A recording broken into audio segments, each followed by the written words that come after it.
అందరికీ నా హృదయపూర్వక నమస్కారం. ఈ పంచాయతీ రెండో విడత ఎన్నికల్లో 2786 పంచాయతీలకు ఎన్నికలు జరిగినాయి. మొదటి దశలో జనసేన పార్టీ 18% పైగా ఓట్లు కైవసం చేసుకుంటే, ఈ రెండో విడత ఎన్నికల్లో 22% పైగా ఓటింగ్ వచ్చిందనేది రిపోర్ట్స్ చెప్తా ఉన్నాయి. అలాగే పార్టీ భావజాలంతో, పార్టీ శ్రేణుల మద్దతుతో పోటీలో నిలిచిన వారిలో 250 పైచిలుకు స్థానాల్లో సర్పంచులుగా, ఉప సర్పంచులుగా గెలిచారు. మరో 1500 పంచాయతీల్లో సర్పంచ్ అభ్యర్థులు రెండో స్థానంలో నిలిచారు. అలాగే 1500 వార్డులను కూడా జనసేన పార్టీ కైవసం చేసుకుంది. ఈ గణాంకాలు పార్టీ గ్రామీణ స్థాయిలో చాలా బలంగా ఉందన్న విషయాన్ని రుజువు చేస్తూ ఉన్నాయి. రెండో విడత పంచాయతీ ఎన్నికలకు సంబంధించిన కొన్ని సంఘటనలు నిజంగా నా మనసుకి హత్తుకునేలా చేసినాయి. ముఖ్యంగా ఈ తాడేపల్లి సమీప గ్రామమైన పెదకొండూరులో దళిత వర్గానికి చెందిన విద్యాధికురాలు శ్రీమతి మేదరి సౌజన్య గారి విజయం సాధించడం నిజంగా చాలా ఆనందం కలిగించింది. అలాగే నర్సరావుపేట నియోజకవర్గం పరిధిలోని పమిడిపాడు గ్రామం నుంచి గౌసియా బేగం గారు విజయం, తణుకు నియోజకవర్గంలోని ఎరగవరం మండలం అర్జునుడిపాలెం గెలుపొందిన శ్రీ పోతులు గంగాధరరావు గారి విజయాన్ని సంబరంగా చేసుకున్న ఊరి ఆడపడుచుల ఉత్సాహం నిజంగా నాకు చాలా ఆనందాన్ని కలిగించింది. అలాగే ముఖ్యంగా కిడ్నీ వ్యాధి పీడిత ప్రాంతమైన శ్రీకాకుళం జిల్లాలో ఉద్దానం ప్రాంతంలో కూడా జనసేన జెండా రెపరెపలాటం నిజంగా నాకు చాలా సంతోషాన్ని కలిగించింది. అలాగే కృష్ణా జిల్లా కైకలూరు నియోజకవర్గంలోని కోరుకుల సర్పంచ్గా ఎన్నికైన శ్రీమతి లీలా కనకదుర్గ గారు కనపరిచిన దృఢ సంకల్పం, స్ఫూర్తి నిజంగా నాకు చాలా ఆనందాన్ని ఇచ్చింది. ఆవిడ నిండు గర్భిణిగా ఉండి నామినేషన్ వేసి ప్రచారం చేసి పోలింగ్ రోజున ఓటింగ్ వేసి వెంటనే ఆసుపత్రికి వెళ్ళి పండంటి ఆడబిడ్డను ప్రసవించడం నిజంగా చాలా ఆనందాన్ని కలిగించింది.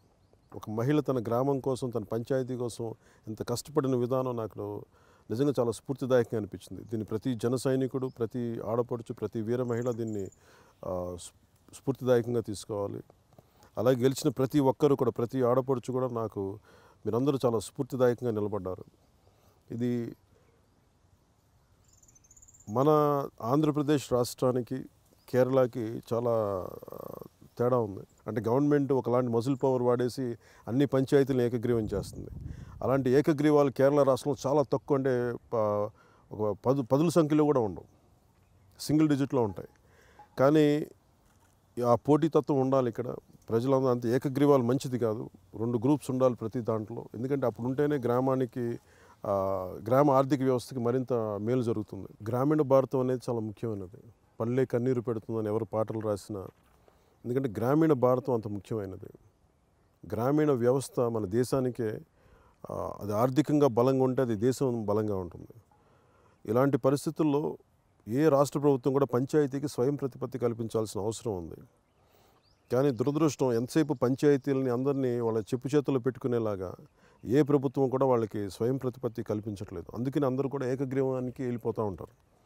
కానీ కేరళ రాష్ట్రం మటుకు ఏకగ్రీవంగా పంచాయతీలు ఉండేది కనీసం 5ో 10ో ఉంటాయి, అంతకుమించి ఎక్కువ ఉండవు. కానీ దురదృష్టం, మన రాష్ట్రంలో మటుకు దాదాపు అత్యధికంగా వెళ్ళిపోవడానికి రాష్ట్ర ప్రభుత్వం ఒత్తిడి, కానీ అది ఈ వైసీపీ ప్రభుత్వం కావచ్చు, అంతకుముందు గత ప్రభుత్వాలు కావచ్చు. కానీ వాటిని దాటి ముందుకు వెళ్ళాలంటే మటుకు ఈరోజు మన గెలుపు చాలా ముఖ్యమైనది. ఆ మార్పుకి, అంటే గ్రామీణ భారతం, ముఖ్యంగా పంచాయతీలు స్వయం ప్రతిపత్తి కావాలంటే ఇప్పుడు ఎవరైతే గౌసియా బేగం కానీ, ఇట్లాగా మేదరి సౌజన్య గారి గెలుపులు, మిగతా కనకదుర్గ గారి గెలుపులు, ఇవన్నీ ఏంటంటే ఏం సూచిస్తున్నాయి అంటే స్వయం ప్రతిపత్తి కల్పించడానికి మీ గెలుపులు చాలా మొదటి మెట్టు వేసిన వాళ్ళు అయ్యారు. దీనికి ఆంధ్రప్రదేశ్ కూడా కేరళ తరహాలో పంచాయతీలకి స్వయం ప్రతిపత్తి కల్పించే వరకు మనం పోరాటం చేయాలి. ఈ వచ్చే 3వ దశలో కూడా ఇదే స్ఫూర్తితో పోరాటాన్ని కొనసాగిద్దాం. మన ఉద్దేశం కూడా పంచాయతీలకి వారు స్వయంగా నిర్ణయించుకునే అధికారం ఉండాలి. నిధులు దేనికి ఖర్చు పెట్టాలి, ఏ రోడ్డు ఖర్చు పెట్టాలి, ఎవరికి ఎంత స్థాయిలో ఇవ్వాలనేది వారికి నిర్ణయించుకునే హక్కు ఉండాలి. కానీ అక్కడ సీట్లో కూర్చున్న ముఖ్యమంత్రులకి, కలెక్టర్లకి, వీళ్ళెవరికి కాదు. పంచాయతీలకి వాళ్ళు స్వయంగా వాళ్ళ నిధులు ఎలాగా ఖర్చు పెట్టాలనే నిర్ణయాధికారం వారికే ఉండాలని మేము మనస్ఫూర్తిగా కోరుకున్నాం. అందుకనే ప్రతి జన సైనికులు, ప్రతి ఆడపడుచులు, మహిళలకి ప్రత్యేకించి విజ్ఞప్తి చేస్తున్నాను. ఈ 3వ విడత ఎన్నికల్లో కూడా మరింత ఉత్సాహంగా, స్ఫూర్తిగా పాల్గొందాం.